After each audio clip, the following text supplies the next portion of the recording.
biz. Hey, what's up, y'all? I'm Jay Graham. Hey, I'm Darnell Rivera. And this is What's the Biz 559. Yep, here we are today. Yes. So I know that we've been highlighting on our Monday morning Empower Huddles, talking a lot about Mental Health Awareness Month. And we also, what happens in May is also National Community Action Month. So we kind of wanted to talk a little bit about that today. And before we jump in and talk to our guest who's here with us, I kind of wanted to share a little bit about what National Community Action Month is about. And it was kind of new for me to discover as well, but it was established by the Community Action Partnership to strengthen the role of community action agencies in assisting low-income families in achieving economical stability. I didn't know this, but it was actually established by President Lyndon Johnson along with Martin Luther King around about 1964, 1965, and many states since then and counties, mayor's office, and townships have really taken on the commitment to community action. Just to share a little bit more about community action, it's seen as being the foundation of the community development process because it encompasses deliberate and positive efforts designed to meet the general needs of all local residents. And, there's a lot of agencies in Tulare County within the 559 that do support community. And as you know, here at What's the Biz 559, we like to highlight those agencies. So today, we're really excited about our guest. Today, we are meeting with Dayna Holmes. She is the Executive Director of the CARE Pregnancy Resource Center. So welcome, Dayna. Welcome. Thank you. It is so good to have you, and we're excited to hear what your agency is all about and how you guys really help community. I know it's something that just in the short time you and I have developed conversation, it's something I know that you're really passionate about. So before we dive in, can you tell us a little bit about who you are and how your journey led you to the CARE Pregnancy Resource Center? Yes, absolutely. Thank you for taking the time to speak and listen. Yeah. I appreciate that. I believe that we're in this community together for a reason, so Right. glad to be here. So I was born in Exeter, California, which is just right up the road, and never went further than that. Not very far. I've never really lived within more than 15 or 20 miles away from my birthplace. Oh, okay. Went to high school in Exeter. Was raised alongside, some really great people in this community. So I've never really had an urge to leave. I've had thoughts about it. Just watching friends and family move to different places and Right. thinking, wow, do I want to do that? Do I really? And really, I just don't have the motivation to move away from this great community. So I love where I live. I love Tulare County. I see hope in Tulare County. Nice. I feel safe and at home here. And I feel like there's just something always waiting to learn and to know, and someone great to meet in this community. So I love the collective of businesses here, Yeah. and just the life that is here in Tulare County. So I came to CARE Pregnancy. Honestly, it wasn't a plan I had. At 16, I did have a surgical abortion. So a lot of people would think, wow, that makes sense, right? That's the pull. That's why you have a passion for what you do. But it's amazing how many people, men and women of all ages, come alongside in this mission for life, and how many of them have not experienced abortion. So I'm one of the only people on our staff currently who have that in my background, which again doesn't make me any better at speaking about life and why the choice is important, and why we give an opportunity for women and men to sit down and think about what they believe and why they believe it.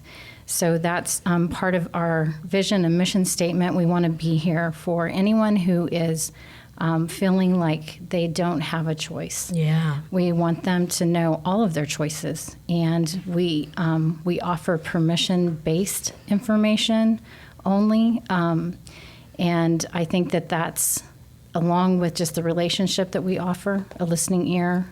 We want to hear their stories. We want them to make their own decision. Wow. That's the only good one that can be made, is Yeah. to make your own, and we really believe that. So I think that's what makes Care Pregnancy really unique in what we do. Yeah. We offer services just like a medical clinic would in the early stages of pregnancy. We want a verified pregnancy test so that she'll know, so that he'll know exactly what they're dealing with. Right. And then we want confirmation of pregnancy through an ultrasound for safety reasons for any choices that they're going to make. Right. That needs to be first and foremost. The first step is her safety and health.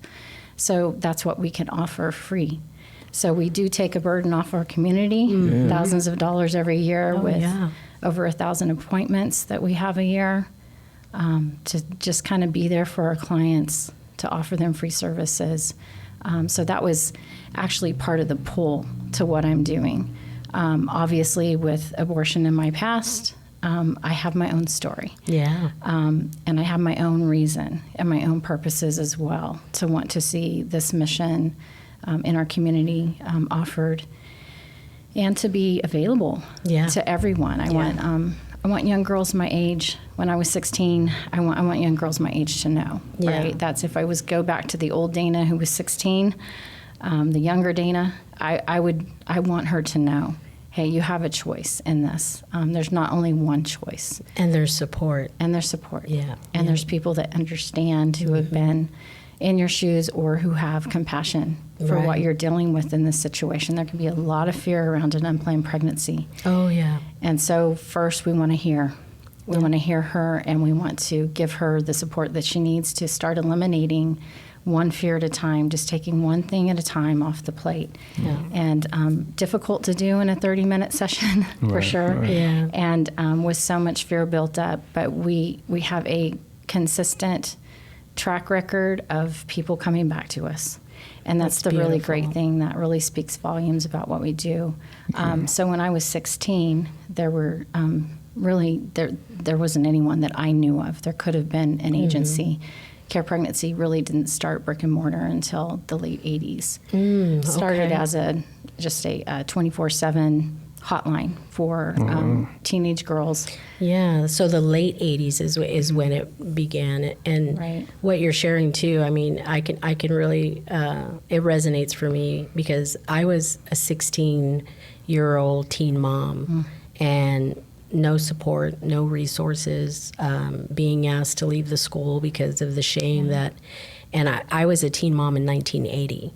So I mean, just hearing about your agency, that was something that really resonated with me because I remember a time when it was dark and dim for me as a teenager, trying to raise my baby and not having the support that I needed. So thank you. So you started off in the late 80s, and if you can just kind of expand a little bit more on the history of the agency. Yeah, so Care Pregnancy was formed by 3 brave women who committed to be there for teenage women who found themselves in an unplanned pregnancy. And so they established this 24-hour hotline.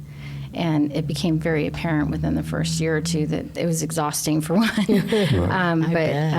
They're definitely superheroes to take that on. But also that they really wanted to see these young women face to face. That was the next step. They need relationship. They figured that out early on. Right. So brick and mortar came about. We later incorporated and. Ever since then, we've been going strong. In Visalia, now we're in Tulare. We've been in Tulare 3 years now, going on 4. Solid people behind us, a community of donors. The majority of our donations are from individuals. And then the next category is churches and businesses. Wow.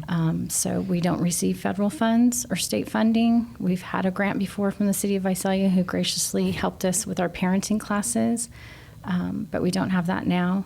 And again, we have, it's close to 90% are individuals who really believe that someone needs to be there to talk to him, to talk to her, to find out again, what they believe about this decision for life, what they believe about abortion, what they believe about family, the family unit, what they believe about themselves. Yeah, for sure. So that's why it's really easy for me to jump in and be behind what they do, because really it's been this agency has been built on many shoulders.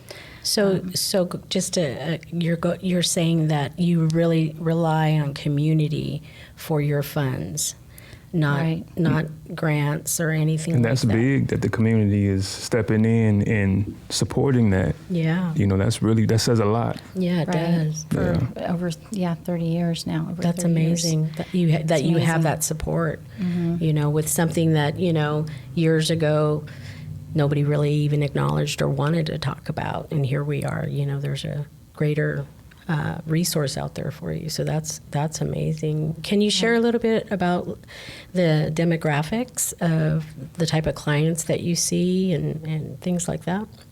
Yeah, sure. So the demographics, they've been kind of shifting and changing over the years. I know that a lot of people may think that, oh, that's not for me because I'm not a teenager and I'm not an unwed mother, which is, again, a label that can be used for good and for bad, right? And you said you had some heaped on shame that people heaped on you, and we definitely understand that with the work that we do. So we don't believe in putting labels on people. We don't even really like to say they, because they really is us. I mean, I've been there for sure. And we have several client advocates who are single moms and were unwed at the time that they were pregnant. I think just the stigma behind being unwed and pregnant is something that hopefully is part of our past. It's a little bit antiquated. I get that people have their different belief systems around marriage and faith and all of that, and we do too. We do, but we really want to take it step by step and work that first appointment, work around what he or she believes about what they believe. What are they thinking about? What is it that drives them? Where's their value found?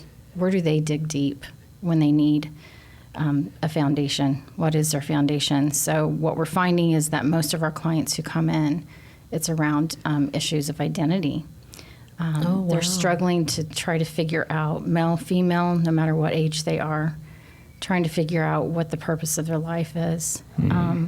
I think that we've just been inundated with messages and messaging from social media and from other platforms that really kind of confused this next generation for sure. And even those of us who are older, I think life has shifted into, what is it really? I thought it was this and it's not anymore. So I think our belief systems have been tested, and people that maybe don't have a strong foundation in family or faith, maybe they're the ones that are suffering the most. But it really would be shocking to hear that our highest demographic is not 15 to 19. It is actually 20-somethings to 30-somethings. So our 20-somethings are somewhere above 55, 56% of our clients are in that. That's really interesting. I would have never thought that. And the other 20 is at 23% or so is 30-somethings and married. Has that been like, is that just for this year or in the last year, or has that been for a while like that? It's been shifting. So when we pull up our statistics, and this is Tulare County, so this is our pregnancy center statistics. Nationally, you're going to see something different nationally for sure, and state by state and city by city. But Tulare County it's been actually shifting from the teenage category being the highest at 45-50% 5 years ago, and it's shifting. It's shifted to married couples coming in and not knowing if they want to expand their family. They already have 3 kids. They don't know if they have room for one more. So we're definitely we're seeing some different ideas around the family unit. So we're hearing all different messages about why they're considering terminating a pregnancy. Before, the reason was, I don't want to be found out, especially if they're young. They're afraid of mom and dad, and mom and dad, the shame piece. Yeah, exactly. Is it money reasons now, the economy and stuff like that? It's actually the financial fear of the desperation of finances is about the same. Right. It's always been Oh, there. okay, it's been- okay. It's always been a Wow. reason. It really has been. So we can't ignore it. It's significant. Yeah. That the financial piece is always a piece people go to. How am I going to do this? Yeah. But even when we have so many services that would help with the financial pieces, what we're hearing are different motives for terminating a pregnancy. Some we hear that, hey, why would I bring a baby Into this world. environment, into this planet? Right. The other one, the population control. We're hearing a lot more about there's too many people on the planet. We need to do our part, which is a new message I that would we not hadn't think, heard wow. before. I know that's really Right. Whoa. unbelievable. Yeah, so the kind of the antinatalism statements. Yeah. And then there is a small fraction that are, I'm not sure it's life. I'm not sure there's really a baby there. Some have a fear of death that we're seeing more than ever, especially around 2020. With the pandemic, we're seeing people that were, definitely afraid. Right. Which is Afraid to give understandable. birth or raise a afraid child? to give birth, Oh, okay. even. And that's a new message that's out there Yeah. that talks about Never the heard about that. fatalities of giving birth. Right. And that number is very debatable. Right. So there's people on both sides of that debate, and it's very debatable because I'm not really sure I can even speak to it just because the sources haven't been provided, but it is a new message. We're seeing this on social media. We're hearing this fatalistic message about life, that we're all going to run out of water in 3 years and die, Yeah. 5 years, and Yeah. what are we living for? So it's that whole. So it's like you said, that fear that, am I going to be able to have this life and raise it, and what is the experience going to be for my child? I get it. I get it, because sometimes I think about like the world, the shape that the world is in now, and I think about my grandchildren, like what challenges are they going to face? You know what I'm saying? And Jay, you have small kids too, and it's like, And I got to hear one of them, my middle child, and she told me that she was fearful. She's in 5th grade now. No, I'm sorry, 3rd grade. I'm going to get beat up when I go home. You get that right. Daddy, you got that wrong. Yes, but just to hear that she even thinks about that, is, I'm like, what? You're scared of what? Yeah. Like, and so, but social media and is there any statistics on like what's causing this change and stuff? The fear piece. Yeah, is it? Are they equating I it to think like it's- social media and different things like that? Because we never had. Yeah. Right. I think it's an inundation of social media that you can't escape it. For one thing, it's Right. everywhere. And then just, the pandemic really did allow a lot of issues to come to the surface, which some of them good, and they needed to be at the surface, Right. absolutely. But I think because of the political environment, and again, I'm not a politician or a specialist in this area to speak to this, but I can only tell you what I've heard and seen. We work quite a bit with, 20-something crowd, and they seem to be the most impressionable, the college age group who are finally deciding for themselves outside of their parents what they believe and why they believe it. Yeah. And it's really hard for them to hang on to something, especially when this is kind of an agenda being pushed by different groups to be fearful. And it's everywhere. They're seeing it everywhere. They're seeing it in social science. They're seeing it at school. They're seeing it on TV. They're seeing it in movies. They're seeing it in social media. They're seeing it in different activist and political viewpoints like never before. Because if you think about just us in this room and our age and where we are, we can actually say, wow, we've never seen it like this before. Yeah, definitely, facts. definitely. Yeah. I was born in 1964, and the social stuff that my grandchildren are experiencing and having emotions behind, the school shootings and the racism and things that they have an opinion on now. It's great that they're opinionated, but I just recall, like, going back to what you were saying about your baby kind of fearful. I remember my granddaughter saying to me, why would I want to get married and have kids and bring a child into the world that we live in now? Where, years ago, I don't ever remember even hearing that conversation. Right. You know? Right. So going back a little bit about what you were saying, let's say I'm a 28-year-old mom and I've got 3 kids, and me and my partner are facing another pregnancy, and we find out about you guys and we come to you. What type of services would you offer us? You know, and I know you highlighted that a little bit, but if you can expand a little bit more on the services, that would be great. Right. So all of our services are free and confidential, always, no matter what. And if we can't get what they need, we resource. We know other people in our communities that have ways or a desire to support, even if it's financial. So what we do is we just start looking. We start looking, do we have the resources they need? Obviously, we have diapers, wipes, you know, for babies, for families. We don't say no if we don't have to. That's kind of our unspoken code in our centers, is that we say yes to as many things as we possibly can, as long as they're healthy and whole. That's pretty powerful stuff. Right. We just try, and we try to do it right away. So, for instance, we've had moms come in, and that 28-year-old mom would definitely fit in this category. We've had moms come in who are desperate that weekend for food. They've run out of food stamps, or they don't get as many as they did. They cut them back. We're hearing this quite often now. And they have 2 or 3 littles at home, or she's pregnant and she has a 1-year-old on her lap and she can't find the formula she needs, and she's out of money and out of time. So we have a 24/7 hotline as well, and we answer it all day and all night. Nice. And if someone's in crisis right now, we give them what we have right now, and we find more. Wow. So this is something new for us. We weren't in the business of just, you know, shipping things to them, food to their doorstep and formula and clothing items and things like that. But we're doing it because it's a need, and they need it right now. And How long have you guys been taking on that part? It's interesting again. It's interesting to watch the shift of what's happening and what the resources that they're asking for, that people ask for.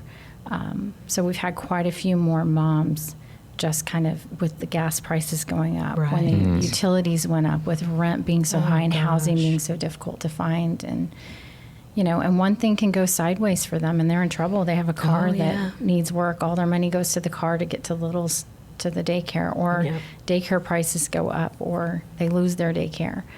So there's so many things that can happen.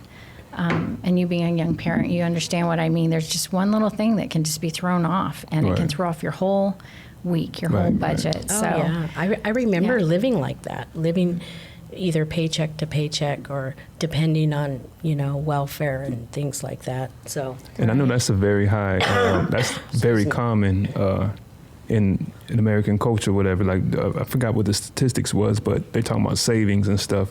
The average American doesn't have a savings, and if something minor happens, it just throws everything off. So, yeah, what you're saying is that's crazy. Yeah, I remember, you know, in the workforce, or actually socially, you read about, you know, having a 6 months savings in your account, that if something was to happen to your job, that you'd be able to be okay for at least 6 months, you know.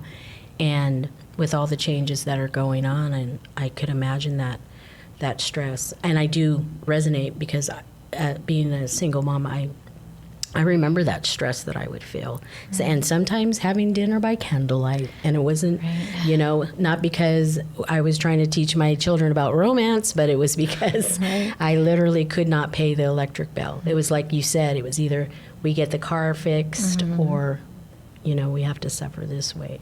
And it takes a while for a single mom to get out of that. So if she's been left with the bill, whatever the circumstance, or even couples, if married couples, or they're together in this together, we don't rule her out because she's in it. If anything, people are people.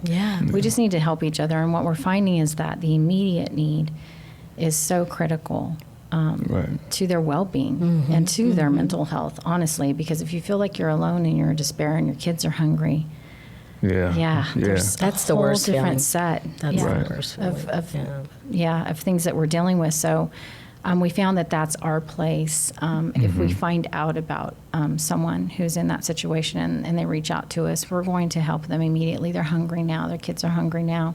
And we'll work on the long-term solution because we do have really great resources in our county. And we have organizations who will help with long-term food items. And we have churches with food pantries. And we have food giveaways. And yes, we have all those things. But for right now, if mom is at home on bed rest, pregnant with her second baby, and the first baby's on her lap who's 1 year old and does not have any socks on her feet right now, that breaks our heart. And we're going to get her socks, and we're going to get her formula, and we're going to get her food, because we're not going to expect her to get on a bus with them or get in the car with them and try to find a place to get food in a box that day. We're going to step in. Yeah. And so once we started doing that, we started really noticing too that, wow, this is a shift for us. We need to think differently. We need to pivot. And every organization probably is where we are right now. They're probably trying to figure out, how do we serve? Because they have a servant's heart. They want to serve. So things are changing for us. They're looking different. Just our demographics say that we need to be different. Our message needs to be different. We need to send out a message of hope and healing in our community, and not judgment and division. And we hate saying no. Right. That's what we've come to, is if we can help, we're gonna help. That's really powerful, about just not saying no and saying yes, even when you guys don't even know how we're gonna figure it out. Going back a little bit, because I know you mentioned formula. Remember when there was a crisis with the formula? How did you guys navigate through that to help community? Yeah, so we had people, we had other wonderful moms who knew our need, and we would just kind of put out the word to our donors. We stay contacted with anyone who gives. And then too, on top of it, just people just knew. They watched, they were watching TV, and it broke their heart too. And so they came alongside, said, hey, I'm looking for this for you right now. Even my own mother was finding it online, and paying extra money for it, because that was part of it. They really, they hiked up the prices and I remember took advantage. Yeah. And there were people just like, I don't care how much the can is, I'm going to buy her a can. So we just had a community of people, again, dropping off mamas who didn't use all theirs.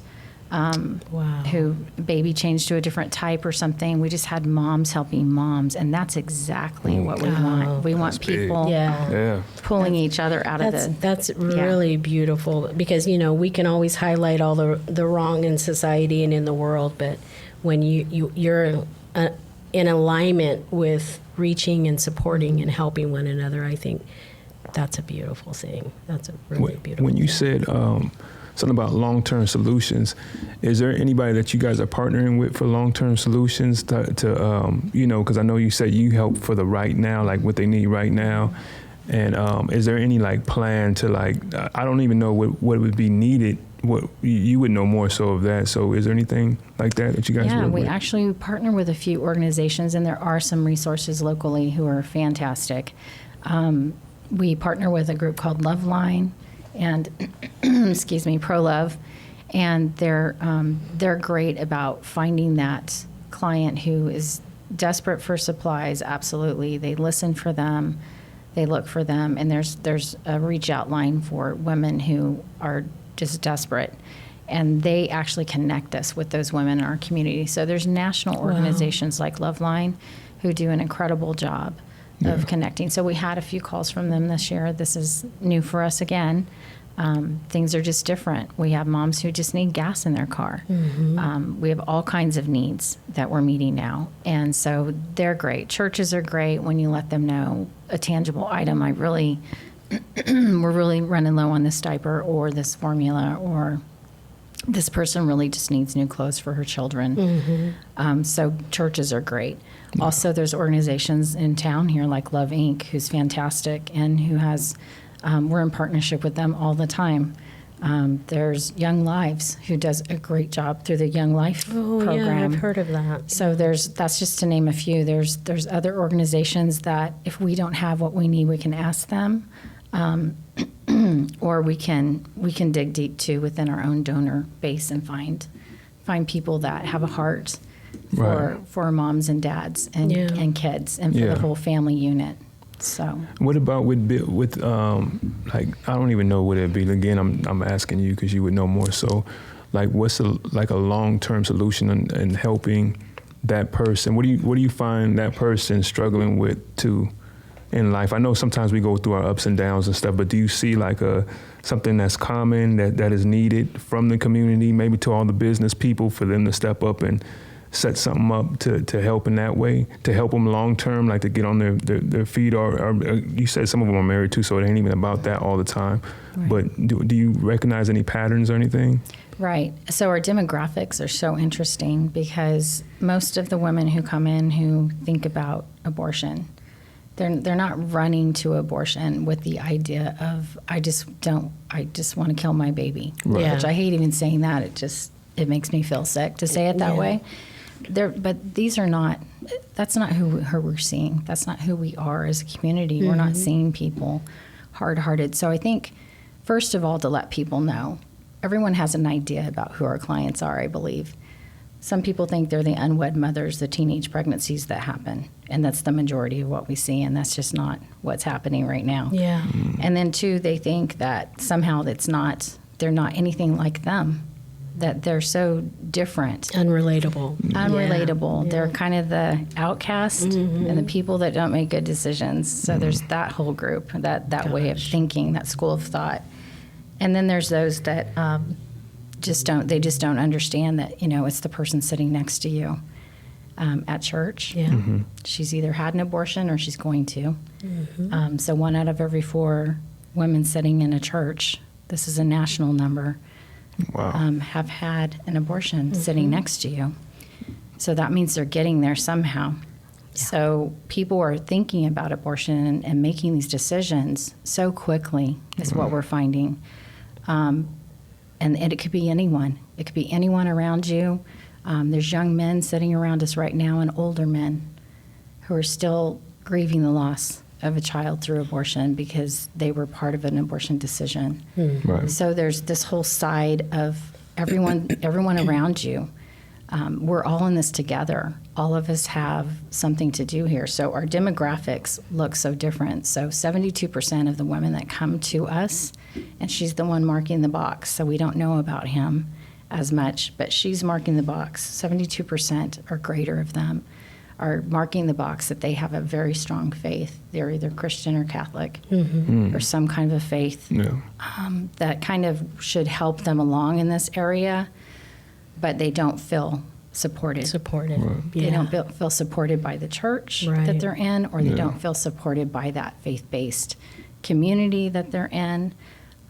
So the numbers are just not what people would think. It's the very unassuming woman who looks like she has her whole life together. She has a great career. It's her. She's the one who's vulnerable. So it's not that everyone that comes to us needs diapers or even is in a financial situation. It's part of the equation, but we hear all different stories. We hear stories where someone is in a bad relationship, and rightfully so, they're afraid and they're thinking about abortion. Or it's someone who just got that new job, and she starts next week, and she can't be pregnant because she's going to fly from city to city doing her job. So it's, it just depends. We have all kinds of stories. Case by case, That family who's afraid. They are afraid to have one more baby. And then we have that whole, which is our largest demographic, the 20-somethings that just haven't decided for themselves. Like, what is this I'm really committing to? And how long lasting will this be in my life, this decision I'm making right here? So I know on your website, learn about adoption. So I'm a mom, I'm having a baby, and I come to you, and what can you tell me about what's out there for my child regarding adoption? Right. So there are several really good agencies out and about right now, and several of them near us and in the state of California. And since the state of California is an open adoption state, it should be very attractive to anyone who's kind of like, wow, I really don't really want to terminate, but I can't carry. Yeah. But I will tell you, it is one of the hardest decisions. It's even harder than abortion or parenting for I women to bet. make. I bet. And so we see so few, less than 1%. Less than 1% in Tulare County Not that are even- willing yeah. to adopt. Right. I mean, put their babies up for adoption. Right. Wait, Wow. put them up or adopt? To make an put them up adoption for- plan yeah, for their to- child. Yeah. I'm sorry. To Explain. put them up for Yeah, adoption. but Yeah. for you're saying instead of Abortion. abortion, doing. Oh, okay. I didn't even know Yeah, that. it's just it's a more difficult decision for them. yeah. Because there's still a tie Oh, yeah. to that Right, life. right. And what we hear quite often is, I won't be able to. Like, I will see my child. I will not be able to make an adoption plan and be separated from my child. And that's 1%. So, yeah, less than 1% actually Okay. will choose an adoption plan for their child. So, it's difficult because part of the reason that they're choosing it is they don't want to be pregnant now, right? They don't want to either be found out or it's going to change their life circumstances. And there's a lot of fear with change. There's just some normal change that happens. So what we have to do is we have to rely on those who actually chose to parent and actually chose to abort. We have to rely on them to tell us their stories Yeah. and how they look back and what their regrets are. Right. And so that's what we do. We collect a lot of data and a lot of information. Pregnancy centers across the nation do this, and we do it well. And I'm really proud of our organization because we're able to take that information and apply it and pivot where we need to. And pregnancy centers have come a long way in the last decade and over the last 30 years. Yeah. We've been taking some hits from media that say we're fake, we're not real, or we're misleading. And I'll be honest with you, it's just made us have to be that much better at what we do. And I'm actually grateful. So there's that a we've sense had of a chance. accountability in that. Yeah. Wait, they're saying that they're fake. I'm sorry, because this is all new to me. I don't I know know. about any of this.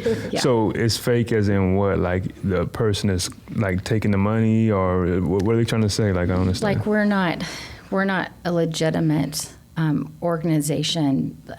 What they attack mostly right now is our medical side. So we in Tulare County are under the supervision of a doctor and his license. We have a satellite doctor's office right in our centers in Visalia and Tulare. So that's how we're able to offer ultrasounds and pregnancy tests that are provided by a registered nurse. So Right. all of our services are licensed and they're under a California license from a doctor who comes in and provides oversight at our clinic. It's just like a doctor at a clinic. Right. And we have people that oppose what we do to the degree that they say that we don't do that we're fake and we don't have, a real doctor? right? That is so strange Even though because we have a doctor's license. Yeah. everything you're Yeah. saying is to help the community, for people to have education and a choice and support. And that is so strange to me, man. That is really strange. Those are the evil ones. Yeah, You we know, just- I mean, you're doing great things. You're you're offering pregnancy tests. You're not forcing nobody. Yeah. Yeah, you can't. It's a really choice. You Can't know what I'm force saying? anyone. Yeah, to it's have a choice. baby. Yeah, So with that Yeah, being right. variety. with Right. that being said, does somebody ever come in and, in a sense, kick the door down, and would they want proof, or? We've had a that's lot a big of, challenge, right? Yeah. We've had a lot of pushback from a national level, and definitely from a state level, and especially with Roe versus Wade being overturned. Even though California has written in the sanctity of abortion into our constitution, our state constitution, this last year, we're still getting pushback. So it doesn't seem to matter what the circumstances are. Abortion is legal in the state of California. From a very young age, 12. What is that age? Oh, 12. Okay. Oh, wow. Without a parent's Yeah. consent or knowledge. Was it always that young? No, they've pushed it to 12 the last few years, and I'm not sure. I can't quote Prior that to that, information, what but it was? That is young. it's young. Yeah. And so that's opened up a door to a lot of other things going on with our kids in our state. That's like 7th grade. It's Wow. Could be. Yeah. It's Wow, young. sorry. It's young That for just someone. took me for a loop. It's hard because we see, 30-year-old women having trouble making this decision, Yeah. much less a 12-year-old. Yeah. So Right. this is it's just tough to watch. We don't, just to let you know, that's less than 1%. What we see is 13. Yeah, but you But guys, from what I understand about your organization, and I know this to be true about what you've shared with me and what I've seen, is there's like a no judgment thing about it. No matter, I know you guys are a faith-based organization, but there is still no judgment. You guys tell them the facts. Here's what we can do. Here are the facts, but there's no judgment, right? Right. So, with that being said, I know you also offer life coaching for your clients. If we're a couple and we come in and we're struggling, trying to make ends meet, okay, we're struggling maybe in our relationship, we're struggling in not able to hold down a job or find a job or anything like that. Are there resources in that realm, or how do you develop your clients as far as for futuristic stability?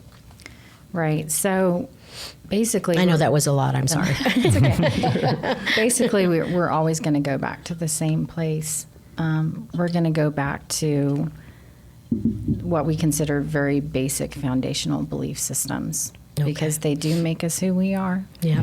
People do want something to hang on to throughout different seasons of their life. So Right. if we can establish a foundation of what you believe and why you believe it, a lot of us were taught to believe how we believe because of our parents, Yep. our grandparents. It was passed down generationally. Some of it's cultural beliefs. There's all of this that you already know about. But it does matter what we believe, because we pull from that. Anytime that there's anything that goes against someone's belief system, we have to measure that against something that we've been taught, we've heard, or we've come to believe it through experience on our own. Yeah. So we leave room for that to happen naturally. And yes, we are faith-based, and we are very upfront about that. It's on our website. Anyone that comes in, they realize it pretty quickly, and it's not because we have things hanging on our walls or anything like that. It's more of just a unspoken, they can tell by our language usually, but we have to ask permission for everything that we do, because we want to leave that coercion piece out somewhere else. It doesn't belong in the line of work we're in. And our own motives and intentions, we have to set those outside the door every single time we meet with a client. Yeah. This is not about making anyone like us. We are not perfect. I still need life coaching. what? I know. I need help, yes. But I think it's just establishing that baseline of what do you believe, why you believe it, and with each person. So if you come in for marriage, especially for marriage counseling, you're two individuals that make up a great unit together. So right? you But offer you're two marriage counseling individuals. too? We don't offer it, but it goes there. Wow. So if we have That's couples, amazing. we don't advertise it, I should say, but it goes there. Because if we have a young mom and a young dad, and this is their first baby, and we've taken them through the ultrasound, and they want to come back for parenting classes or labor and Nice. delivery, Yeah. you know how this is. It always leads to, what do I believe about this? Because the minute that we open up about parenting styles, it all pours out. Yeah. I don't want to be like my parents, or this I want to do like my parents because they did it well. Right. So it's just that finding that again, that what do you believe about that? Why do you think that's effective? We want everyone to be their own. We want them to self-govern, just like we all want to self-govern and make our own decisions. And that's why in the areas of the options that we do talk about and can offer information about, the pregnancy pieces, the parenting, the life coaching, healthy relationships, all of those pieces are important and critical to each one of us so that we can be good parents. Yeah. So, But it sounds like you it sounds like you like generate a plan based on, like you said, what their beliefs are, what their values are, and what they want to get right, what they want to get better at than what their parents do. And even if you don't believe in maybe some of the things that they the possibilities that they want to take on for themselves, you still support them with that and add that to like a plan or something like that. That's Absolutely. really beautiful. We have all different people with all different backgrounds Yeah. and all different religions that come and see us over and over again and have been there for years, and we call them friend because we're not Nice. trying again to make them like us. We want them to get on their feet, to discover who they are. And even if we have a belief in our faith that tells us about God, if they find that through us, that's incredible. That's really great. But it's not ever going to be because we forced it on them Yeah. Right. or pushed it on them. Yeah, that's good. It doesn't work that way. That's good. Yeah. You had a question? No, I was going to Oh. say I don't understand the problem. I'm still getting back with what you said, and Yeah. and you're not forcing nobody. And I like the way you described how you do the work. So I see no problem with what they're doing. No. That's amazing. That is Yeah, amazing. thank you. Yeah, it's a community thing. I couldn't do it without Right. a bunch of people that want to do this, and Yeah. client advocates, staff members, a board who love serving other people and giving a family a chance, or a young woman or a young man a chance. Right.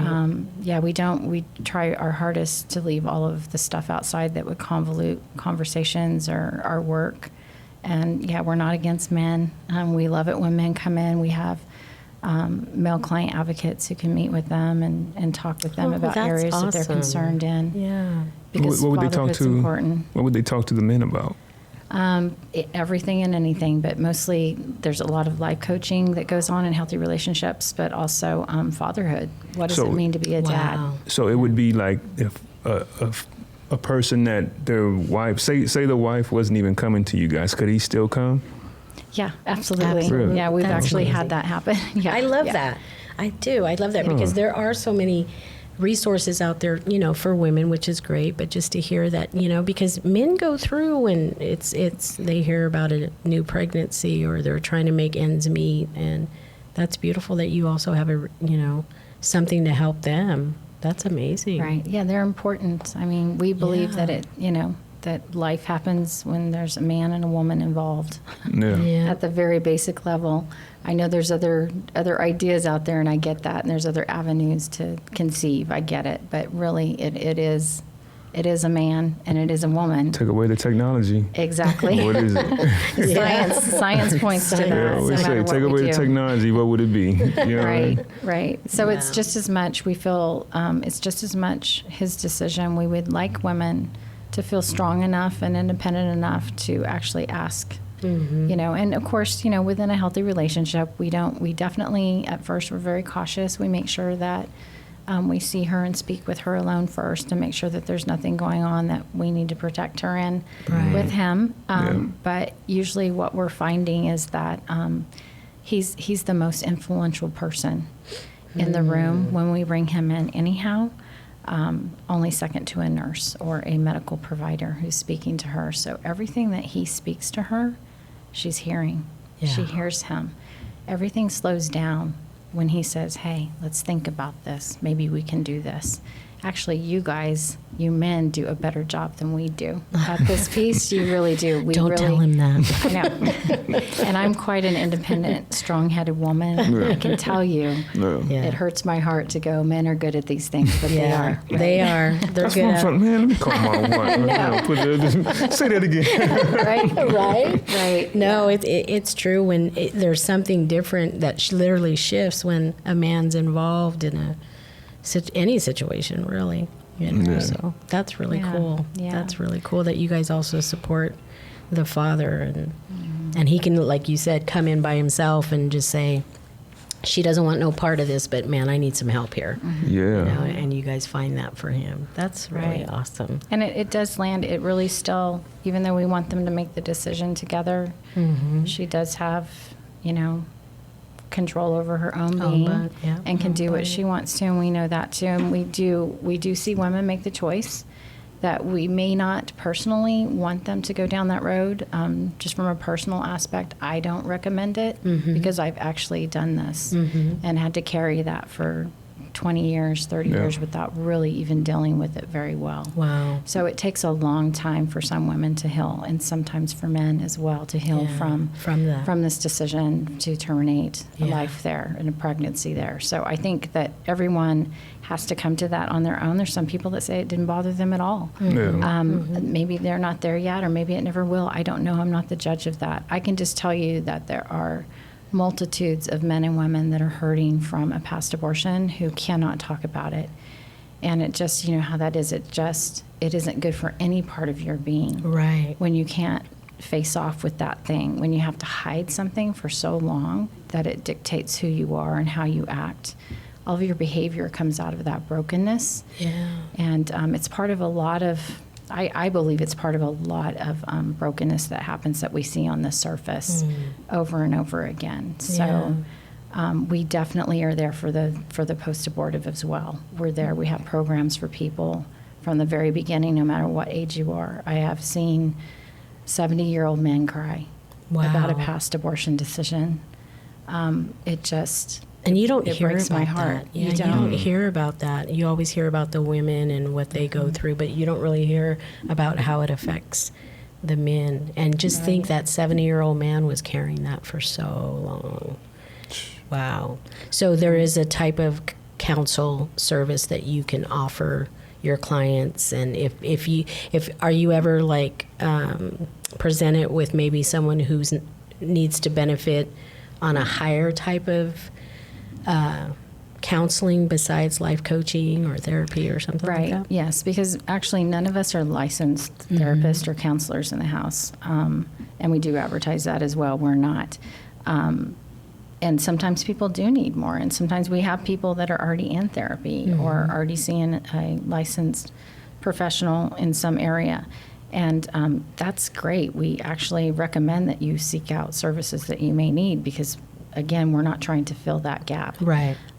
So we recommend great medical people around you that they can help you with areas that we cannot. We recommend that you see them. So you have those resources to we have. introduce. We have. And we don't refer, so we won't like write a referral to someone.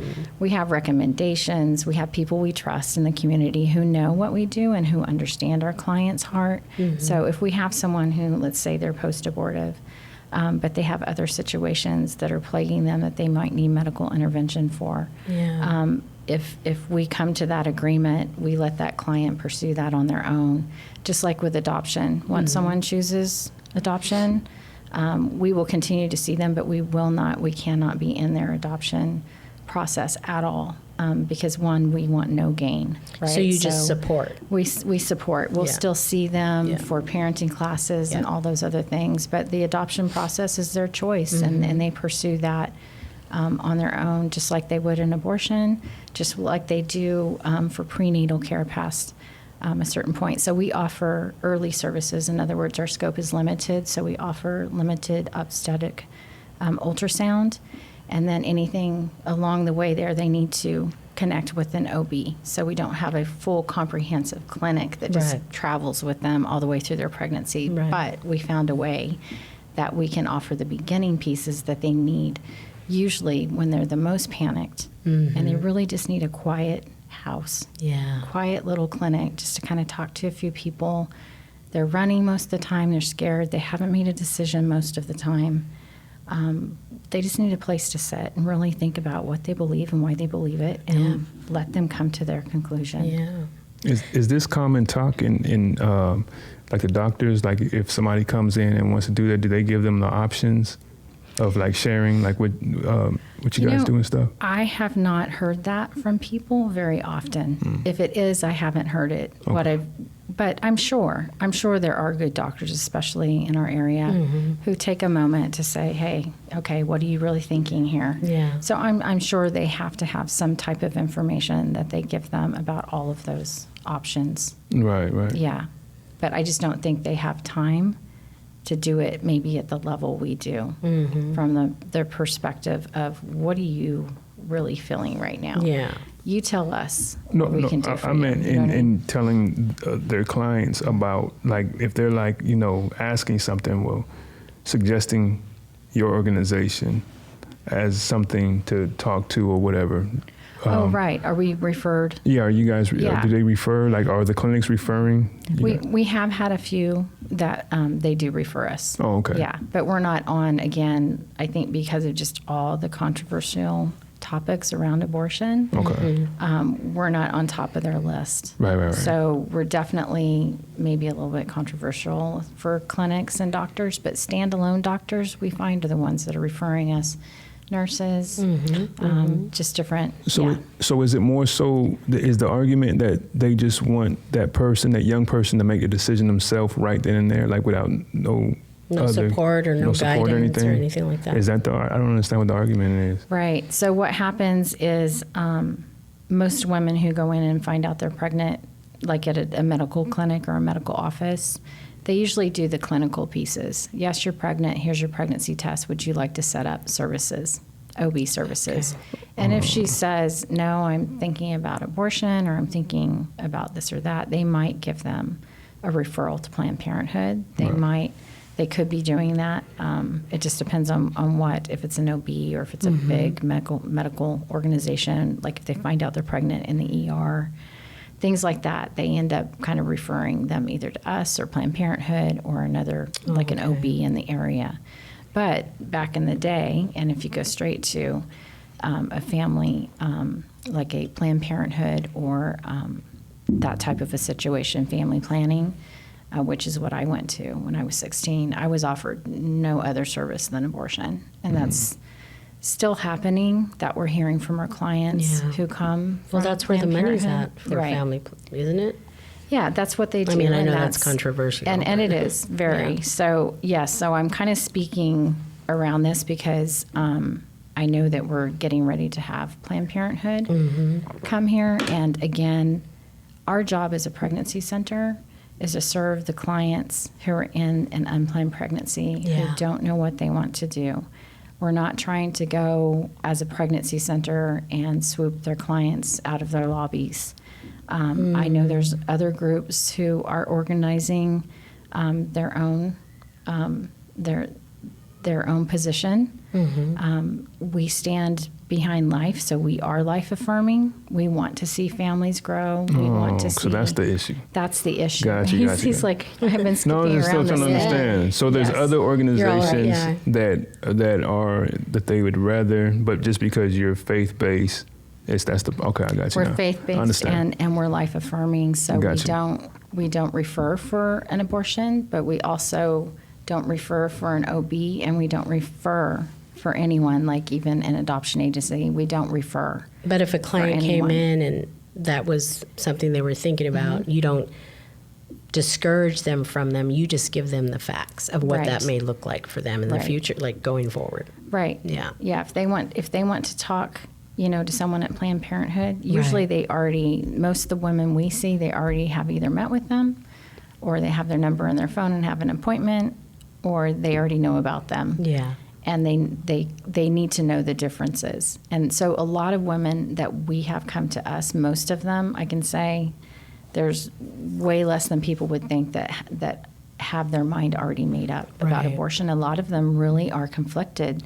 The women we see want a place to sit and talk to someone about it, even if they're 90% sure they're going to go for an abortion. They still wanted to stop and talk. And that's the amazing piece, is that they want to weigh it out. And that's what we want to do. We want to have them slow down, think about what they're doing. If there had been a place like this when I was 16, oh man, I can't really say what I would have done. There's no telling. I bet you wouldn't have been so sad, just to have that. Because I was sad. I was really sad with my experience at that time. And could you imagine how many people you guys have helped, because of who you guys are? I hope so, and that's our plan, is that even if they choose abortion and they want to go that avenue, and again, speaking for myself personally, I would want them not to journey there just because I've been there. But at the same time, if they do, we want to be there right on the other side of it, because they're going to need it right away. We've had people come back right away. That's So wonderful. that's the great part, is that we get to be a part of that journey as well. And do we have people that choose abortion multiple times? Absolutely. Mm-hmm. Do we still want to see them? Absolutely. They become our Oh, friends. that's Yes. big, yeah. That is it's a big. kind of a bonding that Yeah, happens. you just I don't keep even know how to loving them explain through it all. You Yeah. just keep loving them through it all. So, you mentioned client services advocate, or client advocate, I'm sorry. So is that, how does, do you guys embrace volunteers, or what does that look like? We do. We have a lot of training, so I want to put that out there first, because usually I get phone calls about being an advocate, and I think it's great that people want to help. It does take several hours to become trained, and kind of a heart of grace. Like you have to kind of know going in that if someone not changing their mind or their viewpoint, or if you can't see change over a few appointments or several appointments, that it's okay. Again, that's not a measuring tool we're using. But if you have the ability to love with a heart of grace, and to realize that they're us, that when you sit and look at them across from you, it's really you you're talking to. We all need each other. Yeah. And if they can do that, then the training is effective. And we have what we call client advocates who come in and actually sit with our clients after they've been trained. Wow. Yeah. I want to go ahead and just kind of highlight the mission, because when I went to the website and I read your mission, it really moved me, because it was not only inspiring, but I just felt so much love from that. So I'm going to go ahead and read their mission. It says, "We envision a community with people who value themselves and the unborn lives they're carrying, who receive the grace to live holy, and who are empowered to build better futures for their families and the generations yet to come. We exist to bring hope for those facing the fear of unplanned pregnancy, healing for those living with the pain of pregnancy loss, and option for those searching for a better lifestyle." So with that being said, I just think that is so beautiful, and it really is what it sounds like you guys are for sure up to. So if I'm in the community, how can one reach out or find you guys for help? Yeah, so as far as needed services, we can be reached at carepregnancycenter.com. Okay. And on that website is a text number that is confidential and is available 24/7. And then also for those that are interested in just finding out more about us, or want to help or donate or want to be involved somehow, we have a website that they can get connected there, and it's cprcfriends.com. Okay. So C is in care, cprcfriends.com. Care Pregnancy Resource Center. Right. Got it. What about donations? Yeah. So let's talk about that. Good, so Jay. if they go, so what we need is we need all kinds of support. $10 gift cards are great. So you can do your own fundraiser, and people can drop off $10 gift cards at your dinner party. nice. If you want to do it on a personal level, That's a someone good can idea. say, for my birthday, this is what I want to be given, or any other group organizations at your workplace or wherever you are, church. Also, we always need diapers and wipes, just because they're the basics. And we're just a funnel. We are in 2 small centers, and we don't hang on to things very long.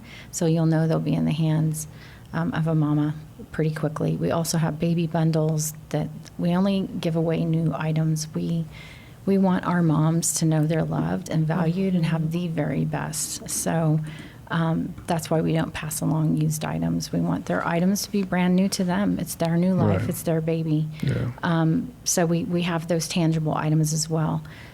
We definitely welcome people to come in and see us and find out what we're doing. We are trying to be excellent at loving our neighbors and loving these moms and dads and families. Wow. So we welcome visitors. We want people to see what we do. We are totally transparent. There's not anything that's in hiding behind our walls. So they can come in and take a tour with one of our client services directors, or just find out more about the information we hand out. Again, everything that we have is above board, free, and on the table for them to look at and use. So we welcome people to find out more about us. And this is a good. big piece of the community table, Yep. what you guys are doing. So definitely need that support. Definitely need the businesses. You don't even got to be a business. People. People in general. Yeah. Help. It's something, again, take action in your community and support good stuff. And this is good stuff here. You know, you're loving your neighbor, you know. So thank you for coming. Yes, thank you. Oh my gosh, Dayna, you have just really, like, what's that emoji? You know, Yeah, I mean, yeah. it's just beautiful what you guys are up to. So we appreciate you taking the time and community, you know, see what you can do. Like she said, you can go and tour and hear more about, you know, see where you can fit in and help support, right? Yeah, that's right. Okay. That's right. But thank y'all for tuning in. We'll see you guys soon. We have some more good interviews coming in. Yeah. We've got a couple of other things coming up for Community Action Month. Yeah. So we're excited. Yeah. And thanks again. Thank you. Yeah. Yes. Thanks a lot. All right, Appreciate you. peace.